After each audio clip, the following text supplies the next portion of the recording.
sea el nombre del Señor. ¿Puedes decir amén conmigo? Ok, ayer tuvimos una tarde espectacular. Beth Shalom renovó su pacto como lo hace cada año con Let's Worship the Lord. Y es una ocasión única donde decimos que Beth Shalom tiene ese compromiso con Dios, que hacemos un pacto con Dios. Y ese pacto es un pacto de una declaración de pacto en la que decimos, mientras Beth Shalom exista, siempre habrá un canto de alabanza para Dios en Colombia. Así que bueno que lo recordemos porque Beth Shalom es uno de nuestros brazos ministeriales más poderosos. Algo más que le voy a presentar un videíto en un momento, tiene que ver con un nuevo ID o ID de los que ustedes ya conocen. Creo que la mayoría de ustedes o todos conocen lo que es el proceso que los lleva a través de Amanecer, ID1 o ID1, pero estamos tratando de establecer lo que yo llamo un puente, y ya después me explicaré, que es el ID2. Y ese es crucial para toda persona que sea parte de la casa, como ya lo explicaremos luego. Les voy a rogar que estén muy atentos a este pequeño videíto y luego entramos en el mensaje de la palabra en esta mañana. Hola, hola, este es mi santo y seña con el que usualmente me comunico contigo. Si tú eres parte de la casa, hemos diseñado para ti el ID2 para que puedas hacerte parte de él como un puente que te va a ayudar a entender vocación, llamado, dones, talentos, y todo esto importa mucho para que te puedas involucrar en todo el trabajo que tenemos en la casa. Por este motivo, de aquí en adelante, todo el que quiera servir en la casa deberá pasar por ese puente. No importa si llevas 15 años y ya estás muy involucrado y no has tomado el ID2, te espero allí, o no importa si apenas terminaste el ID1. Quédate pendiente porque yo te voy a estar contando algunas cosas más a este respecto. Por ahora recibe mi abrazo con todo el corazón y todo el cariño en el nombre del Señor. ¿Cómo les parece el presentador? Un aplausito para el presentador, pues, así como alguna voz de ánimo. Hoy cerramos un capítulo más de la serie llamada El Apocalipsis de los Hijos. Romanos 8 es nuestra fuente de inspiración y yo lo uso para ironizar, así como suena, la generación tan apocalíptica en la que vivimos. Todo lo ven en destrucción, a toda hora es ya, ahora sí, ahora sí, ahora sí. Cambiamos de anticristo con cierta frecuencia, yo no sé cuál es el de ahora, pero el último fue Bill Gates, fue el último. Y en fin, el Apocalipsis de los hijos es el nombre que le hemos dado para recordar una expresión de la palabra de Dios en Romanos capítulo 8 que dice que la creación aguarda por la, ¿alguien se acuerda? Manifestación de los hijos de Dios. La revelación, dice una traducción hispana distinta, y la expresión literal allí en griego es apocalipsis. Te lo voy a decir de esta manera: cristiano, sal del closet, dijo alguna vez por allí alguno. Ya es como la hora de que los hijos de Dios dejen ver su linda cara. A propósito de eso, ustedes ya saben que el pastor que ustedes tienen es trans, ¿cierto? Yo salí del closet hace mucho tiempo y dije que soy un pastor trans. Sí, así como suena. Transcelestial, porque la Biblia dice en 1 Corintios 15 que así como trajimos la imagen del terrenal, traeremos la imagen del... algunos se quedan, ya algunos saben bien de eso. ¿Ustedes son también de ese grupo o no? Claro, cuando alguien te diga que es trans, dile que tú también. Y le cuentas de qué se trata. Transcelestialidad, nos estamos volviendo celestiales. 1 Corintios 15 lo dice. Y la Biblia dice que un día traeremos la misma imagen de Cristo, literalmente. Eso sí que es verdaderamente ser un verdadero trans. En fin, para no agredir más de pronto los oídos de alguno, el tema es Apocalipsis de los hijos. Tiene que ver todo con los hijos de Dios manifestándose, dejando que la gracia, el vigor y todo lo que Dios les ha dado pueda fluir desde ellos hacia afuera y pueda tocar el mundo. Romanos 8:19 dice que la creación está aguardando por eso. Ayer le decía, como en tantos años se lo he contado a los muchachos de grado 11, los que van para la universidad, que hay dos maneras de ser un cristiano en la universidad. Una, ser un submarino, que nadie lo note, que nadie lo toque, que le caiga bien a todo el mundo, que nadie lo agreda. Un muy chévere, ¿no? Pues un amigazo de todo el mundo, o ser un portaaviones. El portaaviones va a permitir operaciones de Dios dentro de las universidades. El submarino simplemente va a tratar de pasarla lo mejor posible allí. Así tenemos que ser en el mundo. Personas a través de las cuales el reino de Dios encuentra expresiones diversas, de diferentes maneras, como el reino de Dios es multicolor, multifacético, lleno de verdadera diversidad. En el capítulo que estoy hablando, ustedes recordarán que estoy tomando ya como ejemplos en la Biblia, y luego les daré ejemplos de la historia, de hombres y mujeres que pueden servirnos de ejemplo de lo que es los hijos de Dios cuando se manifiestan al mundo, cuando expresan lo que son, cuando dejan salir toda la riqueza que tienen por dentro.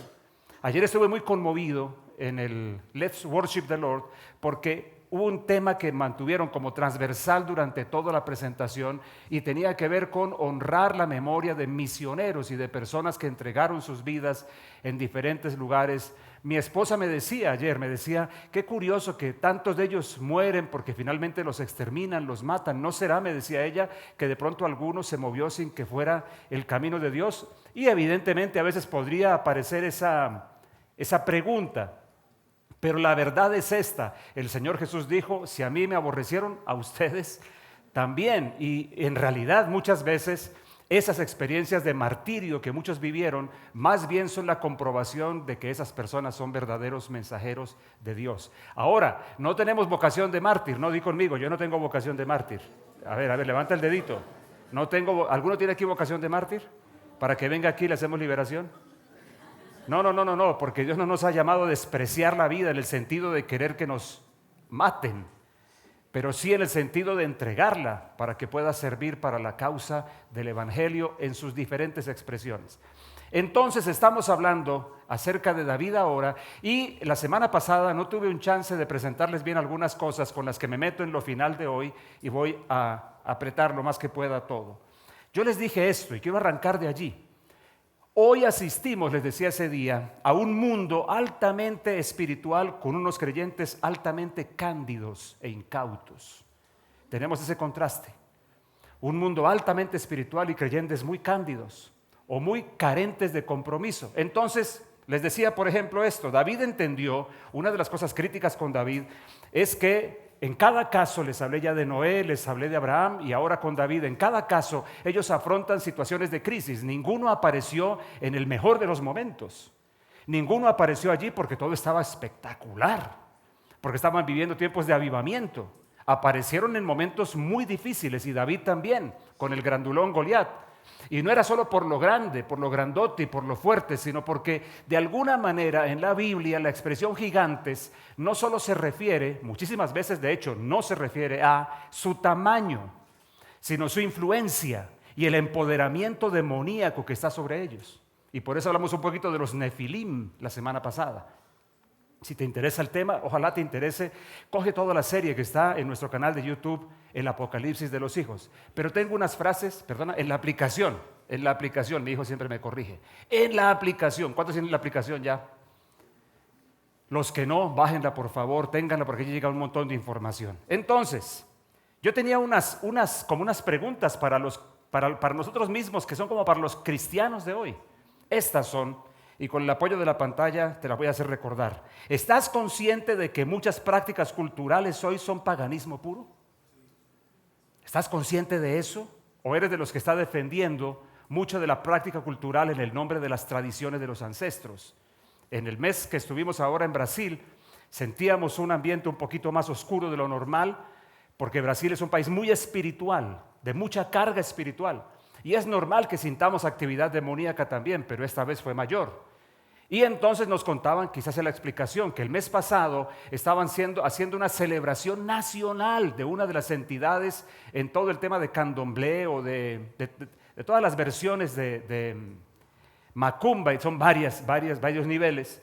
Y esta se materializa o se expresa a través de un niño. De manera que entonces los candombleros empiezan a regalar caramelos dulces que vienen consagrados a sus ídolos para que se los den a sus niños, y a través de una forma tan inocente empiezan a crear vínculos demoníacos con los niños. Tal vez esa fue la razón por la que entendíamos o la que sentíamos lo que te digo. Pero te tengo otra más. ¿Estás consciente de que los ídolos visibles hoy funcionan con la fuerza de antaño y producen los mismos efectos? Ídolos visibles, sí, porque muchos de nosotros nos quedamos hablando de los otros ídolos que son ciertos, los invisibles. Por ejemplo, ¿cuánta gente hoy sacrifica familia, sacrifica hijos, sacrifica bebés en el vientre en el altar del éxito? ¿Cuántos otros sacrifican a sus hijos en otro altar que llamo el altar de la oportunidad? Es que tengo esa oportunidad. Y entonces ahora, en lugar de consultar a Dios, lo que nos guía son las oportunidades. ¿Estás conmigo? Hola. ¿Tienes en tu casa un budita lindo? ¿O tienes a Santa Bárbara? Mi abuela linda, la recuerdo, mi abuela de ojos grises, la recuerdo cuando había tormentas en Bogotá. A propósito del cambio climático, he visto peores tormentas hace 50 años, pero no discutamos de eso porque alguno me levanta tomatazo limpio. Hay algunos que tienen más fe en el cambio climático que en la palabra del Señor, pero ok, está bien, se los respeto. ¿Y qué hacía mi abuela? No olvido eso, sacaba unas ramas de algo, no recuerdo qué era, y en el patio de la casa comenzaba a quemarlas. Cuando había tormentas, grandes tormentas, y mientras las quemaba empezaba a invocar Santa Bárbara bendita, Santa Bárbara bendita. Pues yo veía esta tradición de mi abuela y hasta después, muchos años después, cuando vengo a los pies de Cristo, me doy cuenta que Santa Bárbara fue el nombre que se le dio a una poderosa deidad, a un poderoso dios africano llamado Changó. Ese que tú cantabas, que iba, ese. Con la Celia, alma bendita. Cándido, ¿no? ¿Tú eres Cándido o eres tonto? Hay que decidirlo. ¿Estás de inocente en todo esto? ¿Te pasan cosas por inocente o por desobediente? Entonces, ¿no tienes de pronto alguno en tu casita por allí? ¿Algún budita por allí? ¿Alguno de esos por allí? Sí, pastor, ¿a quién le cree que le está hablando?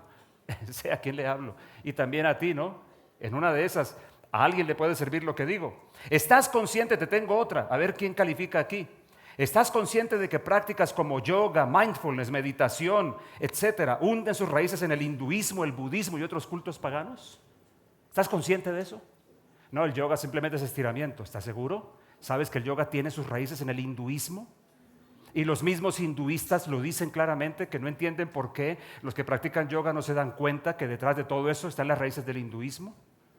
Y cristianos cristianos open mind, se enlazan en todo esto en lugar de hacer prácticas como inmersión que enseña mi esposa, o la que crearon, ¿no? El spiritfulness, que esa fue una en contraposición de prácticas espirituales engañosas. ¿Cómo vamos hasta aquí? Te tengo otra. Perdón los que estuvieron la semana pasada que les he puesto por partida doble. ¿Estás consciente de que tener relaciones sexuales fuera del modelo de Dios, heterosexuales y homosexuales, te ponen en contacto con ámbitos espirituales opuestos a Dios? ¿Estás consciente de eso? Que además te amarran a la persona con la que tienes sexo, y disculpen que utilice una palabra de la brujería, te amarran, te exponen a la esencia de esa persona, incluyendo su mundo emocional, mental, moral y espiritual. ¿Estás consciente que eso te introduce en un mundo de embriaguez mental, espiritual y emocional? ¿Estás consciente de eso? ¿Por qué lo planteo todo esto con David? Porque David era un hombre entendido en que las realidades visibles se cocinaban en el ámbito invisible. Y él pudo ver no al grandulón Goliat, sino que era un nefilim. Y que a un nefilim se le tenía que enfrentar como lo hizo él. Tú vienes a mí con espada, lanza y jabalina, pero yo vengo contra ti en el nombre del Señor de los ejércitos, el Dios de los escuadrones de Israel, a quien tú has provocado. Y sin armadura, no provisto más que de unas 5 piedras lisas en su, ¿cómo se llama eso? Cartuchera. Destruyó al gigantón, porque la Biblia dice claramente que no es con fuerza ni con ejército, sino con el Espíritu de Dios, cuando alguien entiende el mundo espiritual. Te tengo una más. ¿Estás consciente que la práctica gubernamental dominante hoy en el mundo de manera descarada ha puesto el animismo, el paganismo, el sacrificio de seres humanos como aborto y eutanasia, el chamanismo y la santería como su fundamento? ¿Estás consciente de eso? ¿Tú que te confiesas progre siendo cristiano? ¿Tú eres de esa corriente woke y eres cristiano? ¿Aceptas el aborto? ¿Aceptas la eutanasia? Tú sabes que la matanza de los niños en el vientre y la de los viejos cortan las dos cosas más importantes de toda civilización. Cuando se mata a los niños se quita el futuro. Cuando se mata a los viejos se renuncia a la sabiduría. ¿Cuál civilización va a progresar así? Dime cuál. Y tenemos que empezar a decirnos cada vez más las cosas más claras, más claras. Porque eso no es un combate de ideas, aunque también vienen las ideas. Eso es un combate de espíritus. Hay un asunto detrás de todo esto. Te voy a mostrar algo aquí. Voy a pedir a los que me están siguiendo que me den 2 minuticos de pausa, porque vamos a presentar un video que a veces los delicados de YouTube nos tumban si les parece que es contra su ideología. Y lo que voy a mostrar seguramente va a ofender la ideología de alguno. Denme 2 minutos ustedes para mostrarles aquí a los demás lo que quiero mostrar, y vamos a poner de pronto con la ayuda de alguno en medios el enlace para que después mires lo que vamos a mirar aquí. Todos por favor miren la pantalla. Volumen, volumen, volumen.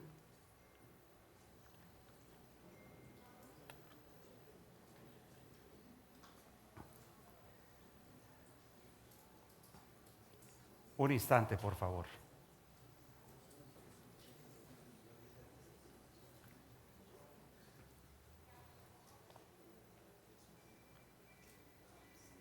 Por favor, pongan sus celulares en off, ¿sí?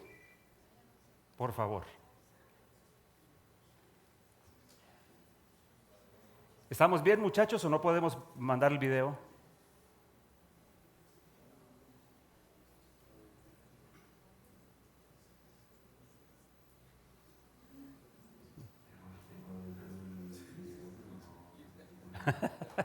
Se está escuchando, es lo que ustedes hablan entre ustedes. Díganme si podemos o no, y si no, yo sigo adelante.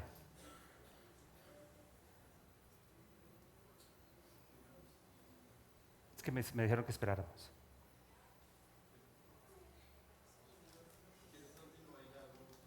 Ok. Pero entonces volvamos a la transmisión, ¿sí? Por favor. Ok, no hemos podido todavía mostrar aquí el video. En un momento les decimos de nuevo, discúlpenme.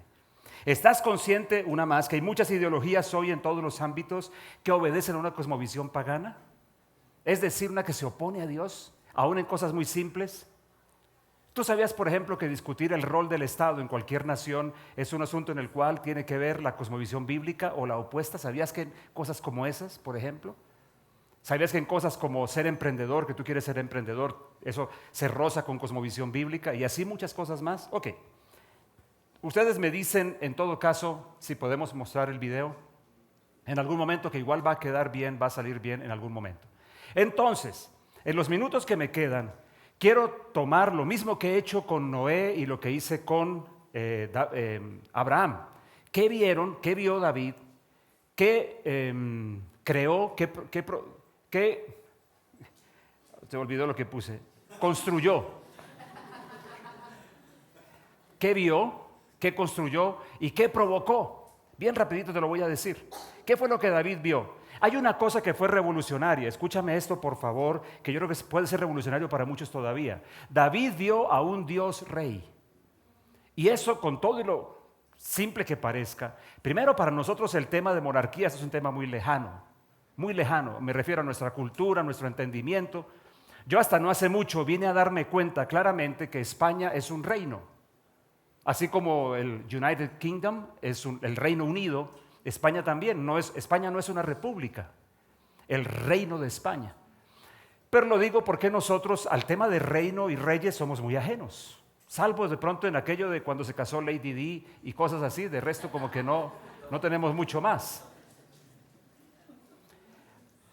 Deberíamos meternos un poquitico más en el concepto de rey y de reino.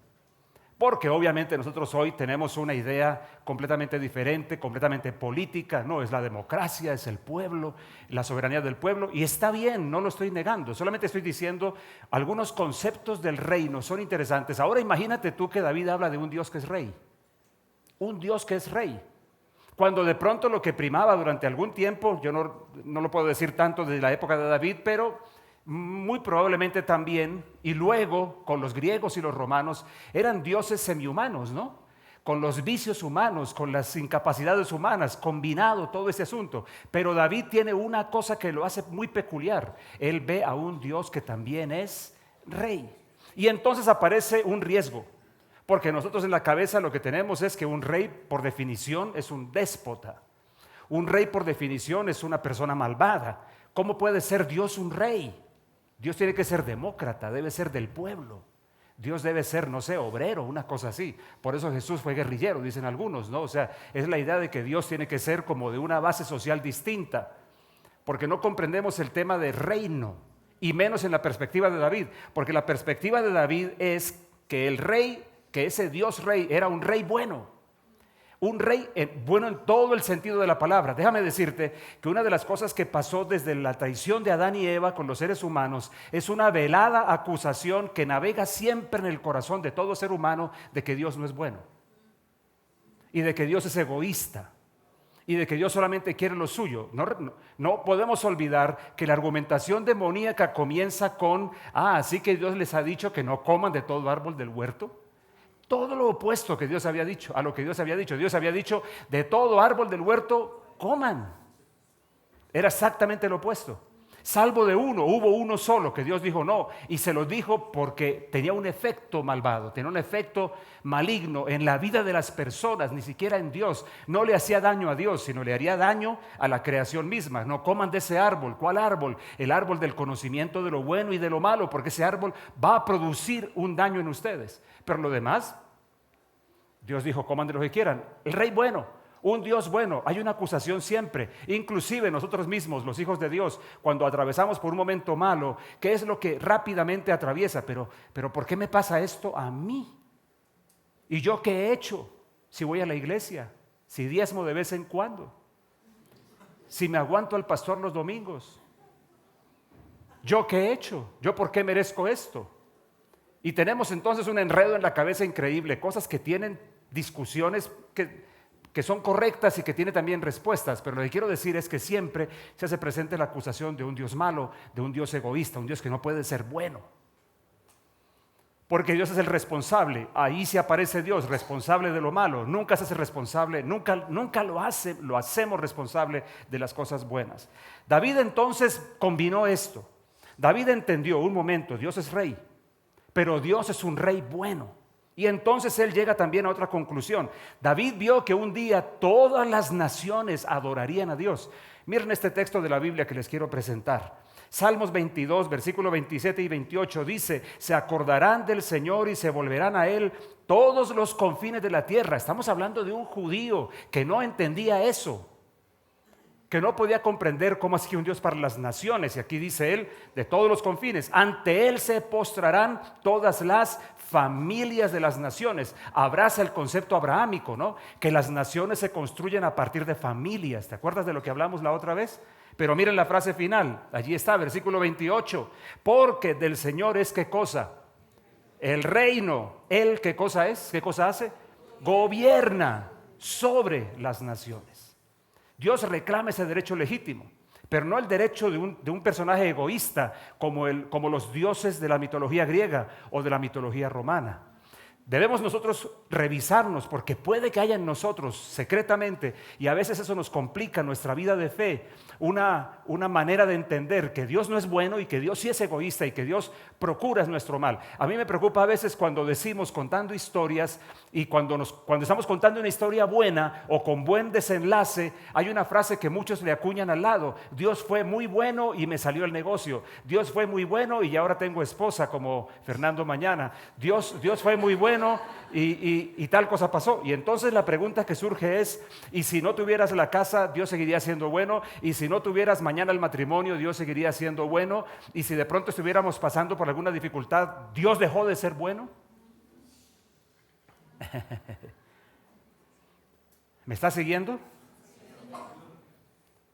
David entonces, ¿qué fue lo que vio? Mira esto, por favor, que te lo digo de mi corazón, porque yo estoy tratando de mirar como David, y David vio una cosa bellísima.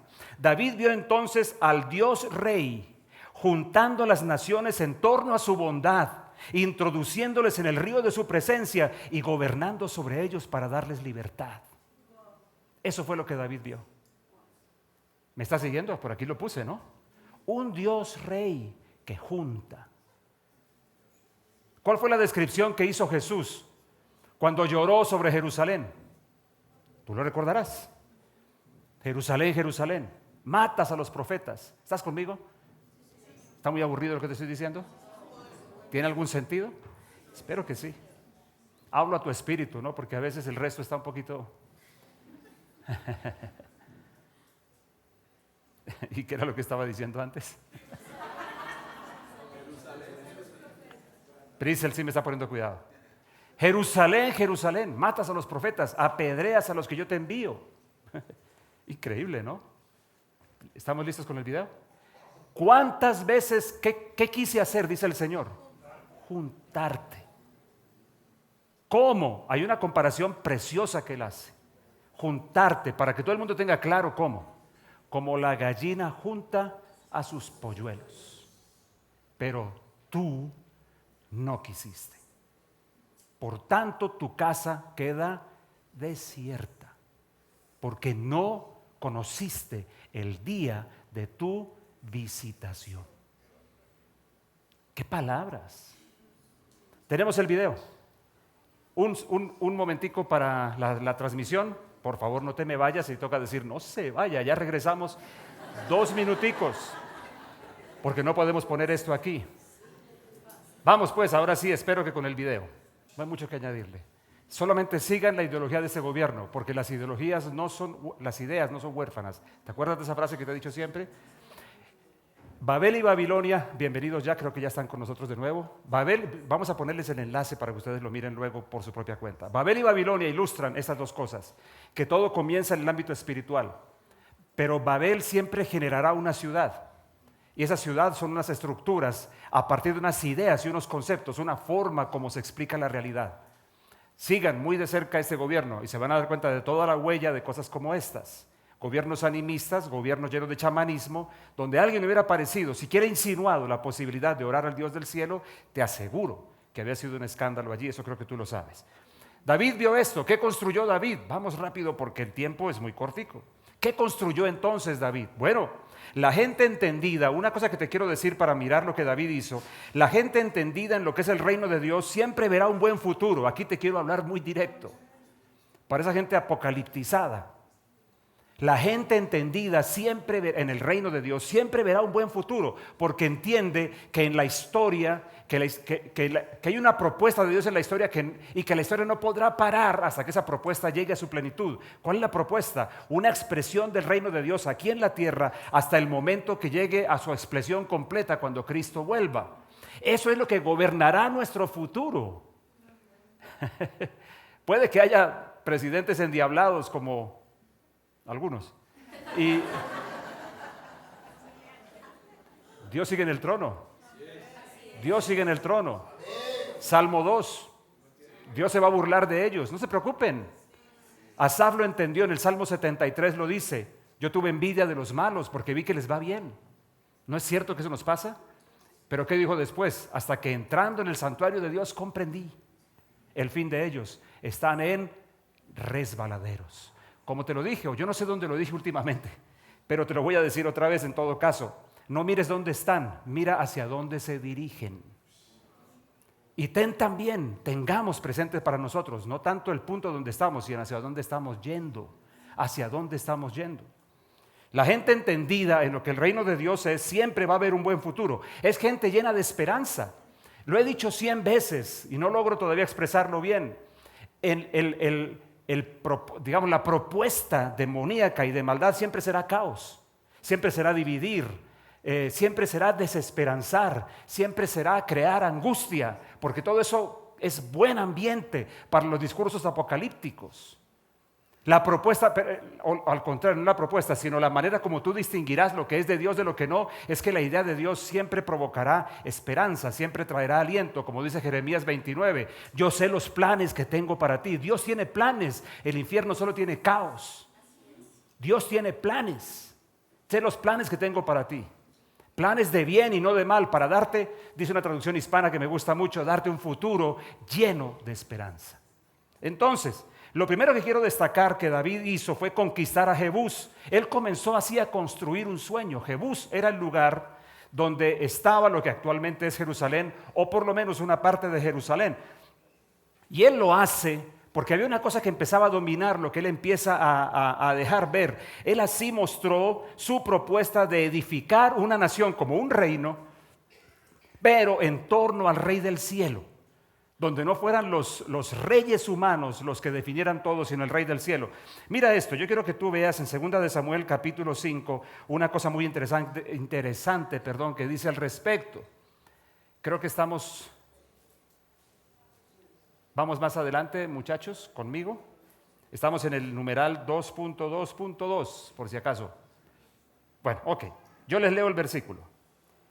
2 de Samuel 5, ¿están conmigo? ¿Ya apareció? Es que aquí no está. ¿Sí? ¿Allá está? Muy bien, muchas gracias. Luego David guió a sus hombres a Jerusalén para pelear contra los jebuseos, los habitantes originarios de esa tierra que vivían allí. Los jebuseos se mofaban de David: jamás entrarás aquí, hasta los ciegos y los cojos pueden impedir que ingreses. Pues los jebuseos pensaban que estaban a salvo. Versículo 7, esos peros de la Biblia, y lo vimos en Israel, ¿no? Lo vimos en Jerusalén. ¿Cómo fue eso? Por las corrientes de aguas. Es una historia increíble, como todas las de Israel.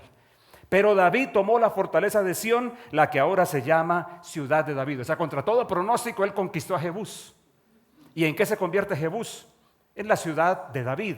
Finalmente, por extensión, Jerusalén, la actual Jerusalén. Mira, Jebús, la ciudad cananea en la que estaba situada la fortaleza de Sión, fue la última resistencia que quedaba de la tierra prometida. Es increíble. Habían conquistado todo y Jebús se mantenía. Hasta que llegó ¿quién? David. ¿Y por qué él fue clave en este asunto? Porque él entendía el Dios rey, el rey bueno, el reinado, una nación como un reino, con un rey bueno. Él decía, entonces aquí hay una cosa que sobra. Jebús sobra. Jebús tiene que ser conquistada entonces. Miren lo que dice el señor Roger Ellsworth. No podemos, dice él, apreciar esto en su plenitud hasta que nos paramos a pensar en la naturaleza de los jebuseos. No sé si ahora, no sé dónde vamos, ustedes me dirán. Eran feroces los jebuseos, gente sangrienta cuya insaciable atracción hacia los dioses falsos les llevó a prácticas tan horrendas como el sacrificio de niños. ¿Alguna similitud hoy? Asimismo practicaban la inmoralidad sexual y la brujería. La ciudad de Jebús era por consiguiente sinónimo de perversión y maldad de la más repugnante. Así que el tema de Jebús era supremamente importante. Todo cambió, dice el mismo Señor que estoy comentándoles, todo cambió cuando David la tomó. ¿En qué la convirtió? De ser esa Jebús pagana y horrible, la convirtió en Jerusalén, la ciudad de la paz. Y la ciudad entonces pasó de ser Jebús a ser Jerusalén, y de ser sinónimo de iniquidad a ser sinónimo del conocimiento de Dios. Mira qué interesante. La influencia que trae en la práctica y en la vida de las personas, el entendimiento de un Dios rey, de un rey bueno y de un rey que quiere gobernar, y de un pueblo de personas que están dispuestas a caminar bajo su gobierno. Ahora, lo segundo que quiero destacar, la segunda cosa que él hizo, es una iniciativa que él tomó, pero todo va en la misma dirección, si ustedes lo van a ver bien. Su profundo anhelo por llevar a la ciudad el arca del pacto y hacer allí un lugar para Dios. Eso fue una cosa increíble. Creo que no tenemos el tiempo de leerlo. Vamos a saltar eso y yo se lo voy a contar. Hubo 2 intentos de David para eso. En el primer intento él prepara un carro jalado por animales y pone el arca, pero siempre el deseo de él de llevar la antigua arca del testimonio. Esa arca, por si alguno de ustedes no está tan familiarizado con la Biblia, tiene una historia increíble en la Biblia. Y es la expresión, es la manera de hablar de la presencia de Dios, una representación de la presencia de Dios. Y David decía, aquí falta algo. Pues ya tenemos a Jebús, tenemos todo el asunto, pero un momento, Dios es rey, Él es un rey bueno. Él quiere juntar las naciones para que le alaben porque están agradecidas. ¿Qué nos falta aquí? Oh, la presencia de Dios. La presencia de Dios. Hay que hacer un lugar para Dios. ¿Te das cuenta? Todo va en la misma dirección. Porque Él entiende al Dios rey y al Dios rey que es un rey bueno. Pero la primera vez se equivoca porque monta el arca en este carro. ¿Y qué sucede entonces? La fiesta terminó en tragedia. Hay un señor famoso en la Biblia llamado Usa.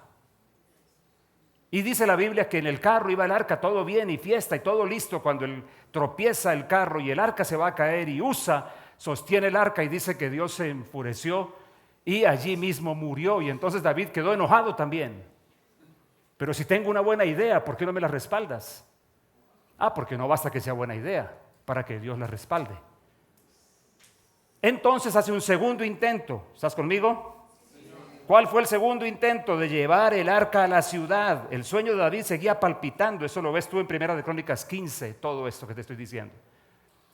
¿Qué hace ahora?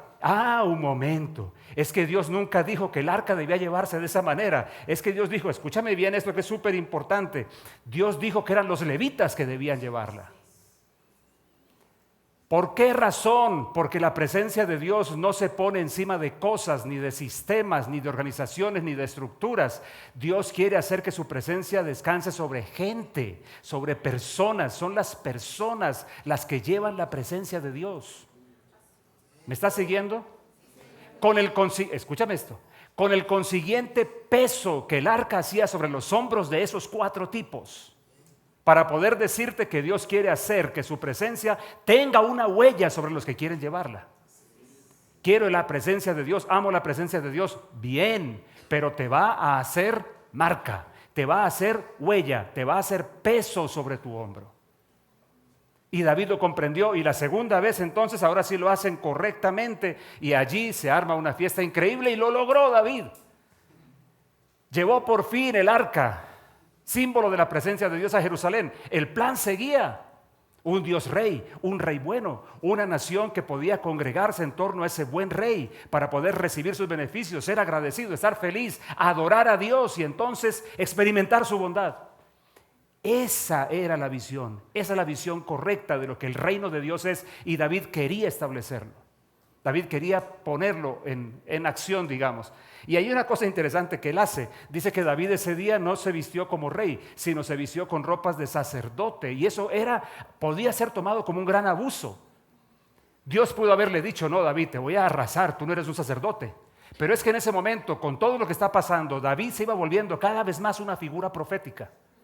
Y en este caso se volvió una figura profética de algo de lo que la Biblia nos habla hoy en Apocalipsis capítulo 1, cuando dice que hemos sido hechos para Dios reyes y sacerdotes. Reyes y sacerdotes, con todo un discurso detrás que podría darte. Escúchenme bien, mis queridos amigos. La gente que es movida por el correcto entendimiento del reino de Dios siempre avanza y siempre construye. No está esperando la debacle, no está esperando el gran vuelo, no está esperando que venga la versión cristiana de E.T., algunos extraterrestres que te jalen para el cielo, que te succionen o algo así. La gente del reino está aquí, está metida en todo, está sembrada en todo, está construyendo cosas, está avanzando, haciendo todo lo que sea en la misma dirección. Dios es rey, es un rey bueno. Vamos a juntar entonces gente alrededor de eso, vamos a oírlo, vamos a obedecerlo, vamos a ser agradecidos porque Él va a manifestarnos su bondad. Esa gente que hace, no se sienta a esperar el gran vuelo, construye, trabaja, avanza, sigue adelante. A Martín Lutero le preguntaron alguna vez: si Jesús viniera mañana, ¿qué harías? Y él dijo: todavía hoy plantaría un árbol. Me gusta esa respuesta. Y el Señor Jesús alguna vez dijo, ¿no?, que bienaventurados los que cuando el Señor venga los halle trabajando. A propósito de los que ahora dicen que no, que el trabajo, revivió el tema, ¿no?, que el trabajo, la teología primera del negrito del Batey 1:1, que el trabajo lo hizo Dios como castigo. ¿Dónde dice eso la Biblia? ¿Dónde dice eso la Biblia? ¿Cuál Biblia te dice eso? Que los seres humanos no hemos sido hechos para trabajar. Eso no es verdad. El problema está en lo que entiendas por trabajar. ¿Qué es para ti el trabajo? ¿Cómo es? ¿De qué se trata? ¿Qué hay detrás? De hecho, parte de eso te lo voy a decir en el ID2 para que te animes a venir. Y lo último, ¿qué provocó David entonces? David vio a ese rey bueno que construyó una ciudad. Él dijo: oiga, saquemos a estos jebuseos por feos o por lo que sea. Y además traigamos el arca y construyamos aquí. El sueño de David, el anhelo de David: no daré el sueño a mis ojos ni a mis párpados adormecimiento hasta que encuentre un lugar para el Señor. Salmo 132, un lugar para Dios. Y todo el pueblo alrededor de ese rey bueno, experimentando su bondad en todos los asuntos, ¿me entiendes? A mí me parece escandaloso que nosotros solamente hemos creído que el evangelio se trata de un ritual de domingo. Me parece tristísimo el cristianismo que hoy se vive, que no es claramente el que comenzamos cuando éramos muchachos de 16, 17. El nuestro era jugarse entero por Jesús. El de ahora es ir a una iglesia a ver ¿y cuál es mejor? ¿Y en cuál me da la mejor experiencia? Por eso me gustó lo de ayer con el Bet Shalom. No. Aprendamos a pensar el mundo y a interpretar la realidad desde la revelación de Dios. Su palabra, quiero decir, porque la revelación de Dios es su palabra, la escritura. Aprendamos a pensar desde allí. Escúchame mi frase, una frase nueva. Aprendamos a pensar desde la revelación. Parémonos en la revelación para mirar el mundo y tomar decisiones allí, para poder ser los hijos de Dios que se manifiestan al mundo. Entonces, cerremos con esto. La ciudad entonces pasó de ser Jebús a Jerusalén, de ser sinónimo de iniquidad a ser sinónimo del conocimiento de Dios. Qué interesante esto que lo dice Roger Ellsworth en el libro El Rey Pastor. Qué frase tan bella.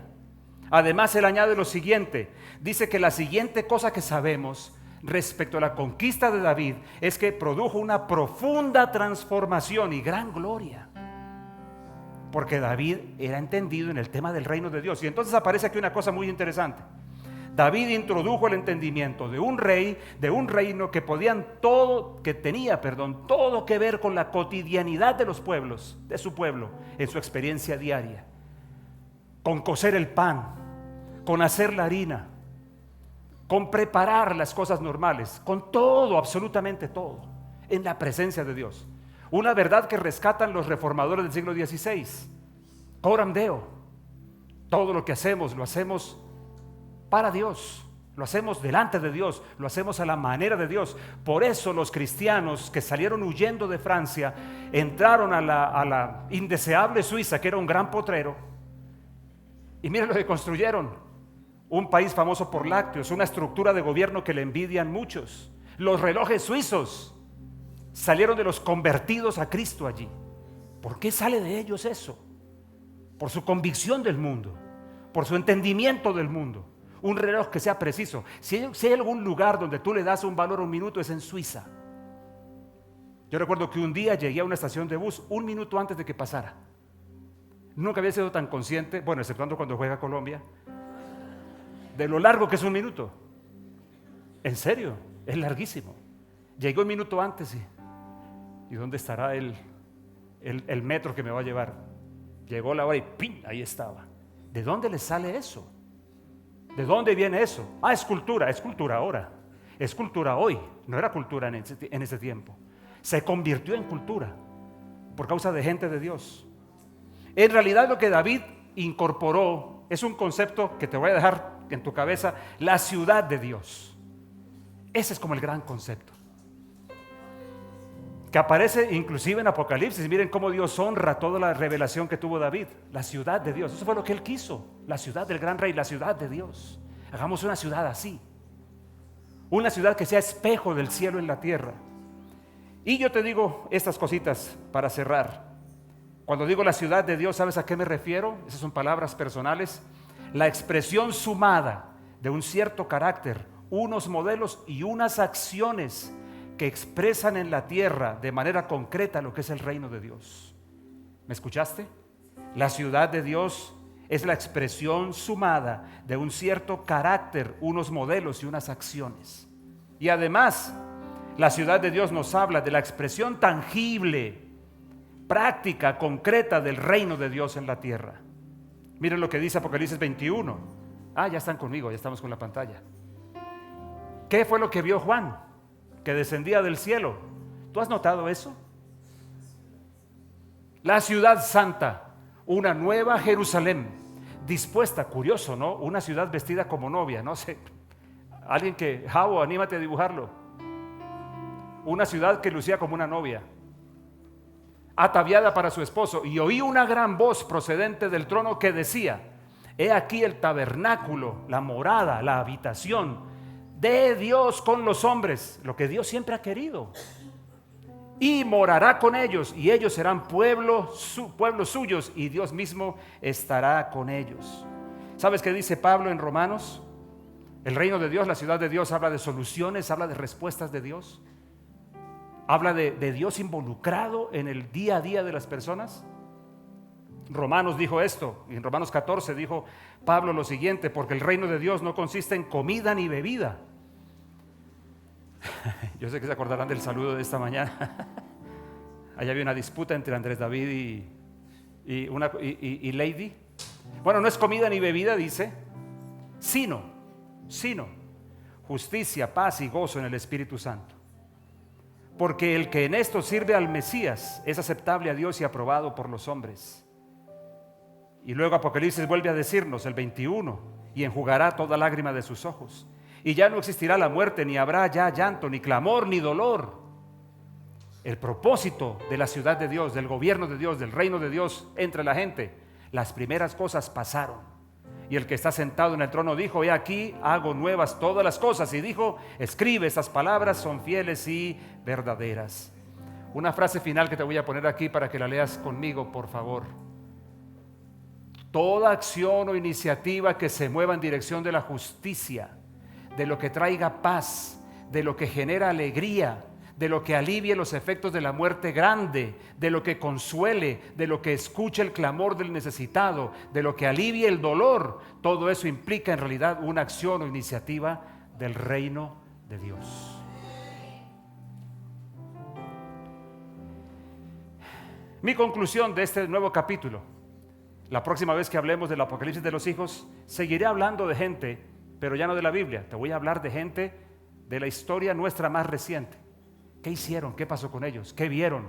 ¿Qué construyeron? ¿Qué provocaron? Pero ten en cuenta lo siguiente: el Apocalipsis de los hijos, ¿qué requiere de ellos, de nosotros? Requiere esto: un correcto entendimiento de lo que es el reino de Dios, sí. Además de eso, que estemos llenos de un profundo sentido de esperanza. Esperanza. Estás en el peor de tus momentos, te aseguro, mañana hay un día nuevo esperando por ti.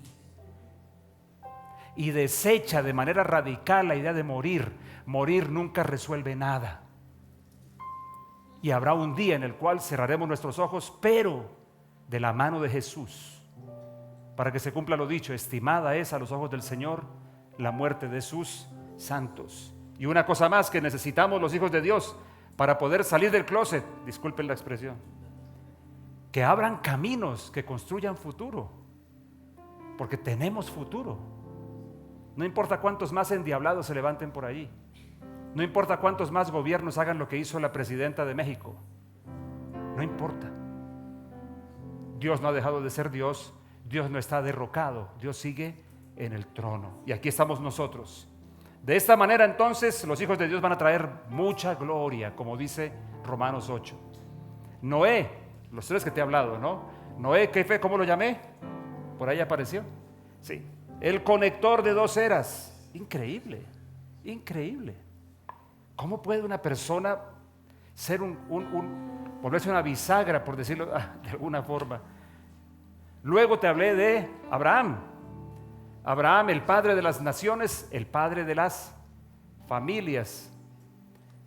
Él logró aterrizar el concepto de naciones diciendo que se construyen por familias. Pero aparece David, y a David por eso Dios le hizo una promesa. David, el precursor del reino. Y cuando David dijo: yo voy a construir un lugar, y le dijo a Natán el profeta: Natán, voy a hacer esto. Y Natán dijo: haz lo que esté en tu corazón, Dios está contigo. Pero cuando Natán se va, el Espíritu Santo le habla y le dice: no, devuélvete y dile a David, tú me vas a... Bueno, creo que lo relacioné con la de Ezequías, pero igual tuvo que devolverse.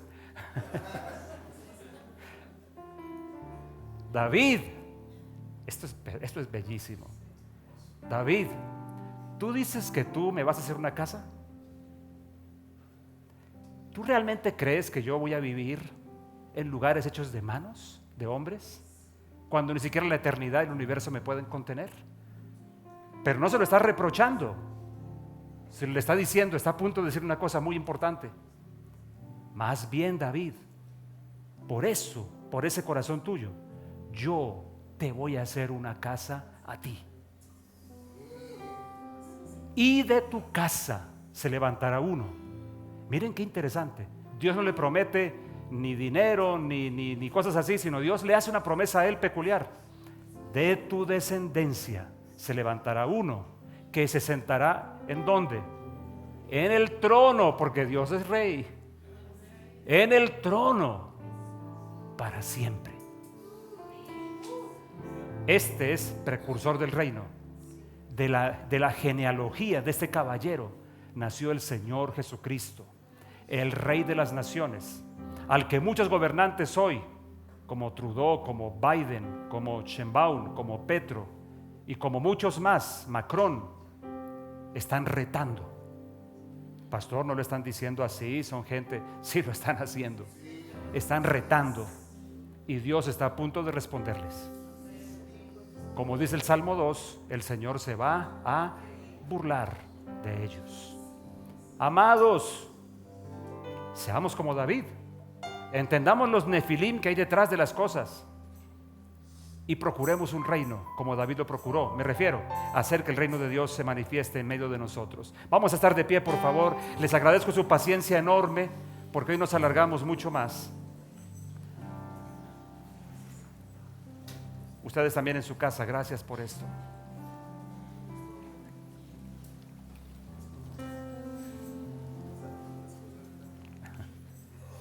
Levanta tus manos conmigo al cielo. ¿Puedes ponerte en re un momento? Re. Te amo. No, sol tal vez.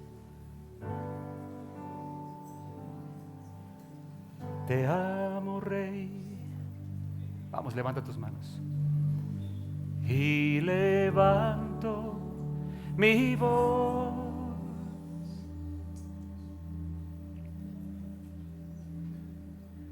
para adorar y gozarme en ti. Regocíjate,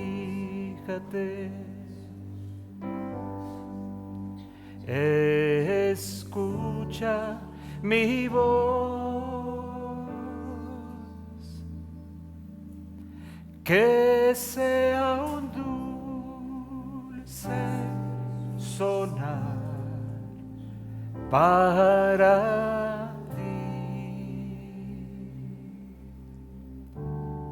Una vecesita más y nos vamos. Te amo, Rey, y levanto mi voz. Y levanto mi voz para adorar, para adorar y gozarme y gozarme en ti. Regocíjate, regocíjate, escucha mi voz, escucha mi voz, que sea un dulce sonar, que sea un dulce sonar para ti.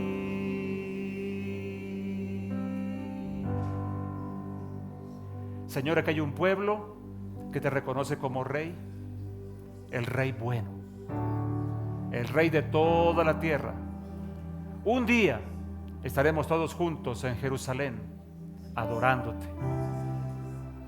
Un día las naciones levantarán sus manos para reconocer por fin que tú eres Rey y eres un Rey bueno. Entre tanto, los que estamos aquí venimos y te decimos: Señor, te reconocemos como Rey y queremos que reines sobre nosotros, nuestras casas, nuestra comunidad, nuestra ciudad, nuestra nación, porque tú eres un Rey bueno y porque es tu reino el que trae soluciones y respuestas.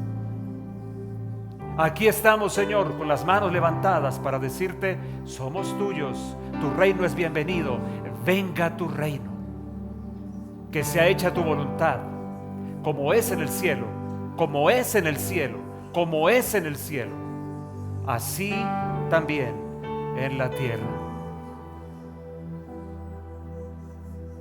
Gracias, Señor. Nos comprometemos a caminar debajo de tu gobierno. Solo te pedimos una cosa, o tal vez dos. Una, que nos des ojos abiertos, y dos, que nos des gracia para ser valientes en medio de tanta maldad. Bendito sea tu nombre, Señor, para siempre. Y el pueblo del Señor dice: amén, amén.